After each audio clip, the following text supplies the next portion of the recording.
Let's get some Oscar predictions and preferences from our roundtable. So I'll stick with preferences. So many political themes, as we were talking about before. So, George, well, let me start with you. Who's your pick for Best Picture and Best Performance? Best Performance is Daniel Day-Lewis as Lincoln going away, and his makeup artist, whoever it was.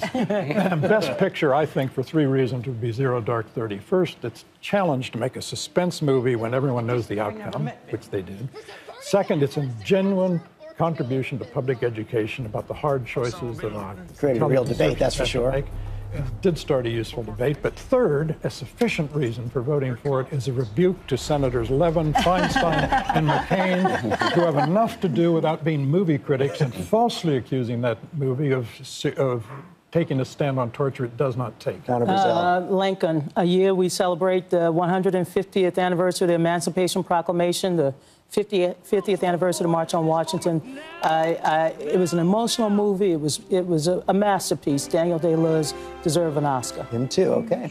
Daniel Day-Lewis, and then I find myself agreeing 100% with George on each point he made, especially the last one. Zero Dark 30. Yeah, Zero Dark 30, and our senators ought to be dealing with the stuff we dealt with at the beginning of this discussion, not with movies. You know, I got to go with George. I do agree with that Zero Dark 30, although as a creature of markets, I have to go with In Trade. And I have to go with In Trade and the fact that it's not going to win. But on the Best Performance, I'm actually going to get out of my comfort zone and go with Anne Hathaway and Les Mis.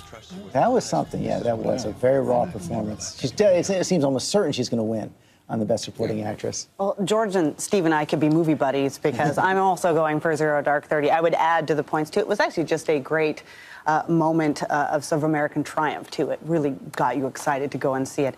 And Daniel Day-Lewis as well, too. He's just, it's magic to be able to embody a character like that. You watched it and you really did think you were watching Lincoln. It was amazing. It was simply astonishing. I have to agree. Daniel Day-Lewis, I think, gets Best Performance. But the idea that you could go to Zero Dark 30 and be in suspense watching a movie when, as George points out, the whole planet knows the ending of the movie. Well, the same thing, though, goes for Argo, which is why I love Argo as well. That's the same thing goes for Lincoln. I mean, you're sitting there saying, are they going to pass the 13th Amendment? Let me give a shout-out to Q Wallace in Beast of the Southern Wild. I thought she had an exceptional performance. A young lady with a bright future. There is no question about that. I actually talked to her on Good Morning America. She is a darling little girl, just infectious. Thank you all. We'll see who's right coming up tonight on the Oscars. And now we're going to take a break and honor our fellow Americans who serve and sacrifice. After the longest gap without a casualty in Afghanistan since 2007, we learned that one American service member was killed there this week. The Pentagon has not yet released a name. And that is all for us today. Thanks for sharing part of your Sunday with us. Check out World News with David Muir tonight, and I'll see you tomorrow on GMA Live from the Oscars.